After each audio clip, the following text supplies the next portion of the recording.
ये खबर जूनागढ़ की है, जहां पर इस वक्त महाशिवरात्रि का मेला चल रहा है। जूनागढ़ के भवनाथ में महाशिवरात्रि के मेले का सुंदर आयोजन हुआ है। वहां पर प्रशासन की ओर से भक्तों के लिए सारे इंतजामात करवाए गए हैं। तब रोजाना ही हजारों की तादाद में भक्त महाशिवरात्रि के मेले में पहुंच रहे हैं।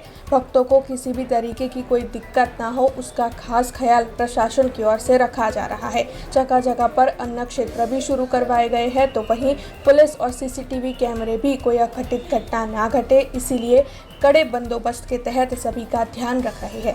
तब जूनागढ़ के महाशिवरात्रि के मेले को लेकर बीआरजी न्यूज के संवाददाता प्रकाश दवे ने ये खास रिपोर्ट भेजी है। जूनागढ़ महाशिवरात्रिना भवनाथना मेळामां लाखों श्रद्धाळुओ પોતાની શ્રદ્ધા અને આસ્થા સાથે આવી રહ્યા છે અને દિવસે ને દિવસે ભક્તિનું ઘોડાપુર ઉમટી રહ્યું છે। ત્યારે ગઈકાલે પણ લાખોની સંખ્યામાં શ્રદ્ધાળુઓ મેળામાં આવ્યા હતા। ભજન ભોજન અને ભક્તિના ત્રિવેણી સંગમ સમૂહ આ મેળો ગણાય છે। ત્યાં ભવનું ભાથું બાંધવા માટે લોકો નાગા સાધુઓ અને અન્ય દિવ્ય શક્તિઓના દર્શન માટે મેળામાં આવતા હોય છે અને ભક્તિભાવથી મેળાનો જે મજા છે એનો आनंद लेता हुए छे। हमसे जुड़े रहने के लिए हमारे YouTube चैनल को सब्सक्राइब करें और नई वीडियो की नोटिफिकेशन के लिए बेल आइकॉन को दबाएं।